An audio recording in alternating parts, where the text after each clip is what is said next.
Good morning, student. Today topic is bio sketch of Tansen. Tansen का जीवन परिचय।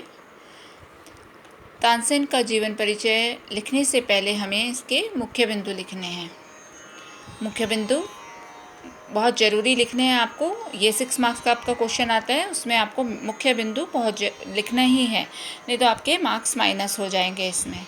मुख्य बिंदु किस तरह से लिखेंगे? पहले उनका जन्म तिथि, जन्म स्थान, पिता का नाम, गुरु, उपलब्धि, राग रचना, साज रचना, मृत्यु और सम्मान।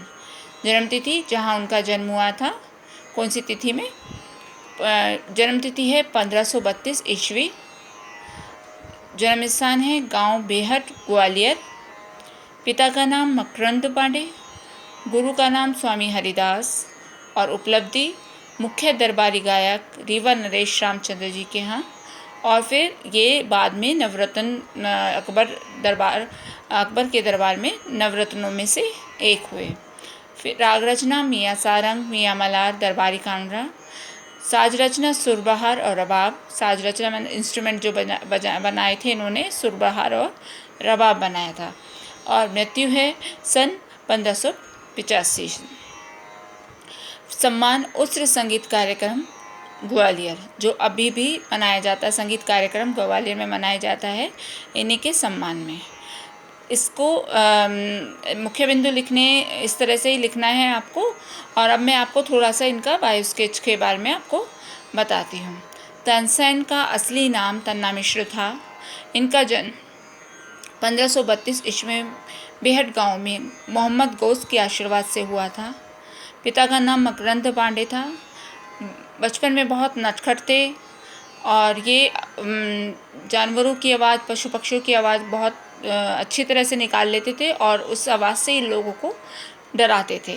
एक बार जंगल में ये शेर की आवाज़ निकाल रहे थे। उधर शिष्य मंडली के साथ स्वामी हरिदास निकल रहे थे और उनके शिष्य शेर की आवाज़ सुन के इधर उधर भागने लगे, लेकिन हरिदास जी को पता था कि ये शेर की आवाज़ नहीं है। उन्होंने तानसेन जी को देखा और उन्हें अपने साथ ले गए।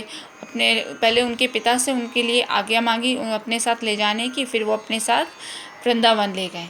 वहाँ 10 वर्षों तक स्वामी जी ने उन्हें संगीत की शिक्षा दी। अचानक खबर मिली कि उनके पिताजी का स्वास्थ्य अच्छा नहीं है। वो वापस ग्वालियर आ गए।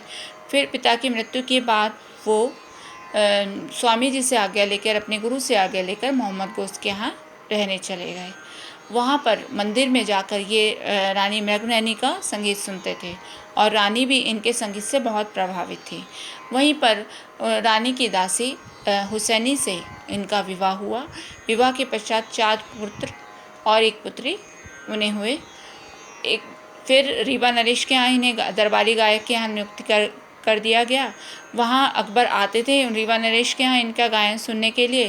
फिर रीवा नरेश ने उपहार स्वरूप अकबर को इन्हें दे दिया। अकबर ने अपने 9 रत्नों में से इन्हें रखा। 9 रत्नों में से एक तानसेन भी थे उनके।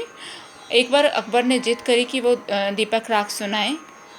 तानसेन ने बहुत मना की कि इससे बहुत नुकसान होगा, लेकिन अकबर ने नहीं सुना। उन्होंने जैसे ही दीपक राग गाना शुरू किया तो चारों तरफ अग्नि प्रज्वलित होने लगी। बहुत ज़्यादा गर्मी हो गई थी, इससे उनकी तबीयत बहुत ख़राब होने लगी। उसी समय उनकी सरस्वती नाम की जो पुत्री थी वो आके मेघमल्हार राग गाया और अपने पिता के प्राणों की रक्षा की। तानसेन को अपनी गायकी पे बहुत घमंड हो गया था। उन्होंने ये घोषणा करवा दी थी, जब वो रियाज़ करें तो कोई भी ना गाए। एक बार बैजू बाबरा और तानसेन की प्रतियोगिता हुई, उसमें तानसेन की हार हुई। तो इसके बाद बैजू बाबरा ने उन्हें क्षमा कर दिया, कोई बात नहीं।